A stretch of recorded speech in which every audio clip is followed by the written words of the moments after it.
नमस्कार, सफ़र 24 से मैं रंजन कुमार। सरोकार के इस शो में बड़े दिनों बाद लौटा हूँ, इसके लिए क्षमा चाहता हूँ। चलिए आते हैं मुद्दे पर। मुद्दे की शुरुआत करेंगे हम हमारे थंबनेल के साथ। जी हाँ, हमारे थंबनेल में आपने देखा होगा, लिखा है नोटबंदी का मामला पहुँचा सुप्रीम कोर्ट, क्या मोदी जी जाएंगे जेल। जी हाँ, मोदी जी के जेल जाने के नाम सुन करके विरोधियों की बाछें खिल गई होगी, लेकिन मैं आपको बता दूं कि अभी ऐसा कोई सपना न देखें प्रधानमंत्री के जेल जाने का। ये तो मैंने केवल आपको वीडियो देखने के लिए लगाया है। जी हाँ, चलिए आते हैं मेन मुद्दे पर। नोटबंदी के मामले को लेकर सुप्रीम कोर्ट ने संज्ञान लिया है। आपको बता दें कि नोटबंदी 2016 में हुई थी और अब 6 साल के बाद सुप्रीम कोर्ट की नींद खुली है। मैं बताऊंगा कि सुप्रीम कोर्ट की नींद 6 सालों बाद क्यों खुली, ये भी आगे। सबसे पहले तो मैं आपको ये बता दूं कि 2016 में 8 नवंबर की रात प्रधानमंत्री नरेंद्र मोदी ने डीमोनेटाइजेशन यानी नोटबंदी की घोषणा की थी, और जिसमें 500 और 1000 के नोट को रनिंग मार्केट से आउट कर दिया था। जी हाँ, आपको बता दें कि इसी को लेकर के सुप्रीम कोर्ट में काफ़ी याचिकाएं दायर हुई थी, जिसमें से एक याचिकाकर्ता थे पी चिदम्बरम साहब, जो पूर्व वित्त मंत्री भी रह चुके हैं। इसके अलावा और भी बहुत सारे याचिकाकर्ता हैं, 40 से ऊपर याचिका इस मामले में दायर हुई थी। आपको बता दें कि पिछले दिनों इन याचिकाओं पर सुनवाई करने के लिए सुप्रीम कोर्ट के 5 जजों की खंडपीठ बैठी और इस पर संज्ञान लिया। सुप्रीम कोर्ट की जो 5 जजों की खंडपीठ थी, उन्होंने केंद्र सरकार और RBI reserve bank of India को नोटिस भेजा है और एक एफिडेविट के साथ ये जवाब मांगा है कि आपने नोटबंदी किस कानून के तहत की थी, ये बताएं। जी हाँ, सुप्रीम कोर्ट ने ये जवाब मांगा है क्योंकि सुप्रीम कोर्ट ने ये देखा कि नोटबंदी करने का जो मामला है, जिसमें से 500 और 1000 के नोट को आउट कर दिया गया, पूरी तरीके से बंद कर दिया गया, ये किसी तरह का कोई कानून नहीं बनाया गया और किसी तरह का कोई संविधान में ऐसा क्लॉज नहीं है जिसमें से नोटबंदी किया जाता था। तो सुप्रीम कोर्ट ने बोला है कि आप एक एफिडेविट के साथ मुझे बताएं कि कौन सा ऐसा कानून था जो मैं नहीं समझ पा रहा हूँ और सरकार समझ गई और नोटबंदी का इतना बड़ा डिसीजन रातों रात लिया गया। आपको बता दें कि याचिकाकर्ता जो इसमें थे, उन लोगों की दलील थी कि नोटबंदी का जो मामला है, जो नोटबंदी किया गया, वो असंवैधानिक तरीके से किया गया, और जो सरकार की तरफ से जो जवाब दाखिल किया गया उसमें ये कहा गया कि सरकार हुजूर, ये जो नोटबंदी है ये मामला पुराना हो गया है, इसमें अब कोर्ट में अगर इस मामले को घसीटा जाता है तो ये बेकार का समय व्यर्थ होगा और इससे कुछ फ़ायदा नहीं होने वाला है।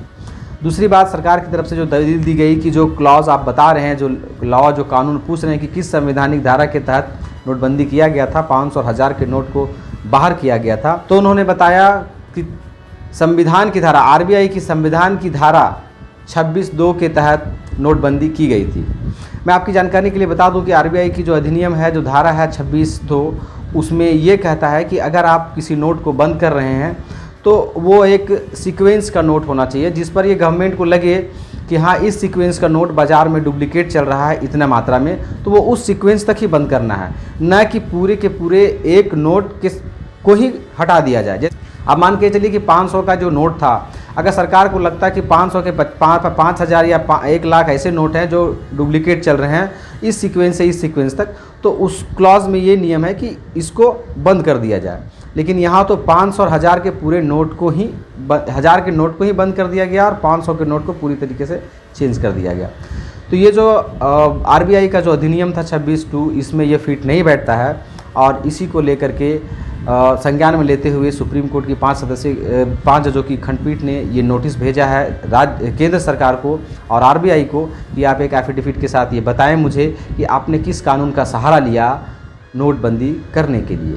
सरकार की ओर से एक और दलील दी गई कि सर, पिछले सालों में भी, पिछले सरकारों में भी नोटबंदी किया गया था, तो उस समय ऐसा कोई मामला नहीं आया था। तो मैं आपको इसकी जानकारी के लिए बता दूं कि मोरारजी देसाई जिसमें प्रधानमंत्री थे, उसमें 1978 में डीमोनेटाइजेशन एक बार किया गया था, लेकिन उस समय 5000 और 10,000 के जो नोट थे उसे रेगुलेशन से बाहर किया गया था।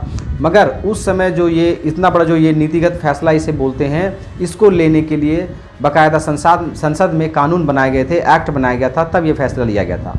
लेकिन यहाँ पर 2016 में जो नोटबंदी हुई उसमें ऐसा कोई नीतिगत फैसला, कोई ऐसी बैठकें नहीं है जिसमें ये डिसीजन आराम से लिया गया हो, सोच समझ के लिया गया हो इतना बड़ा फैसला। क्योंकि जहाँ तक जानकारी है मुझे, मैं आपको बता दूँ कि आरबीआई को 8 नवंबर को ये बात अनाउंस करते हैं प्रधानमंत्री मोदी जी, और आरबीआई को उससे एक दिन पहले केवल 7 नवंबर को ये इन्फॉर्मेशन मिलता है कि हम ये नोटबंदी करने वाले हैं इस तरीके से। तो एक दिन में ही हरी झंडी आरबीआई की तरफ से भी मिल जाती है, ये सोचने वाली बात है। तो तमाम तरह की चीज़ें हैं जो असंवैधानिक तरीके से होने का एक सूचना देती है। तो इसी को लेकर के सुप्रीम कोर्ट ने संज्ञान लिया है। मैं आपको बता दूं कि डिमोनेटाइजेशन जब हुआ था तो काफ़ी लोगों को दिक्कत हुई थी। उसमें बार बार जो है नियम चेंज किए जा रहे थे, हर 5 दिन, 10 दिन में, हर 15 दिन में।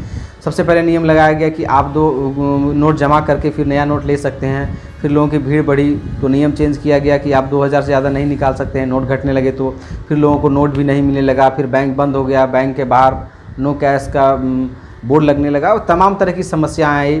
और सरकार ने कहा ये कि 50 दिन का मुझे मौका दिए, ये सारी समस्याएं दूर हो जाएगी।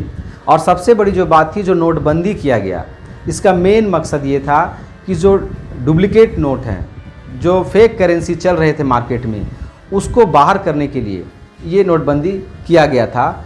टेररिज्म फंडिंग होता है और तरीके का चीज़ था, तो इसको बंद करने के लिए पूरी तरीके से नोटबंदी को किया गया था। लेकिन मैं आपको बता दूं कि जिस मोटो से, जिस उद्देश्य से नोटबंदी किया गया था वो सफल नहीं हुआ। कैसे सफल नहीं हुआ, चलिए मैं आपको बताता हूँ। नोट जब बंद किया जा रहा था, नोटबंदी जब हो रही थी, उसमें लगभग 15.40 लाख करोड़ नोट चलन में थे।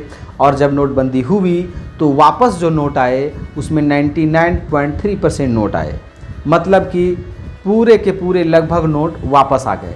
तो इसमें समस्या ये हुई कि जो फेक करेंसीज थे, जो अनुमान लगाया जा रहा था कि फेक करेंसी 5 लाख करोड़ या इतना करोड़ है, वो फेक करेंसी भी क्या हो गए, चलन में आ गए नोटबंदी के दौरान। तो इससे क्या हुआ, सरकार को नुकसान हुआ, क्योंकि जो करेंसी से फेक करेंसी को निकालने की संभावना थी वो आ गए चलन में। और इससे गवर्नमेंट को ये डैमेज हुआ कि नोटबंदी करने में जो खर्च हुआ वो अलग से देना पड़ा, और उसका खर्च जो है वो जनता के ऊपर पड़ा।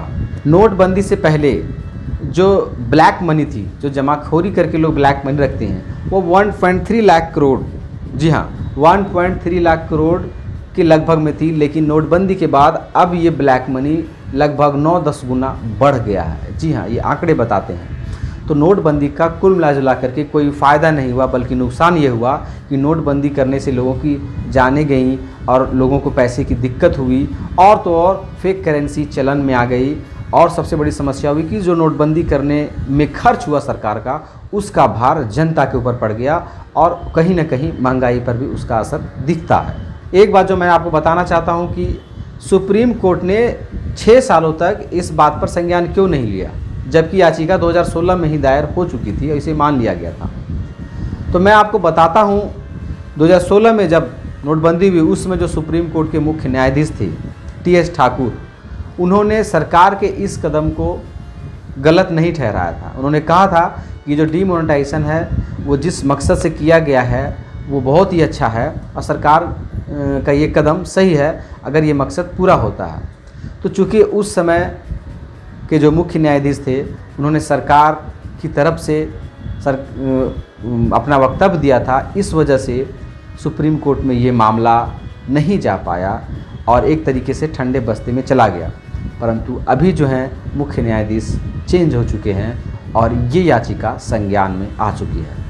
तो कहीं ना कहीं मैं आपको बता दूं कि डीमोनेटाइजेशन के अंदर में अगर किसी तरह का कोई स्कैम हुआ है, कोई घोटाला हुआ है, और इसकी अगर जानकारी निकल के आती है, पकड़ में आता है, तो कितने लोग जेल जाएंगे इसका कोई हिसाब नहीं है। जी हाँ, क्योंकि आपको पता है कि नेशनल हेराल्ड केस कितना पुराना केस है, और आज भी राहुल गांधी और सोनिया गांधी पर इसकी तलवार लटक रही है, पता नहीं कब जेल चले जाएंगे। तो ये कुछ चीज़ें ऐसी होती है जो असंवैधानिक ढंग से पद पे रहे लोग तो कर देते हैं, परंतु वो असंवैधानिक ढंग से किया हुआ काम उनका कई वर्षों तक पीछा नहीं छोड़ती, उनके अंतिम दिनों तक पीछा करते रहती है।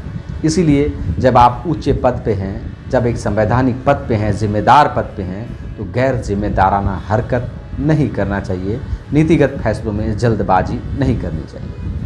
आज के शो में इतना ही। आप हमारे चैनल सफ़र 24 के साथ बने रहिए। तब तक के लिए नमस्कार, धन्यवाद।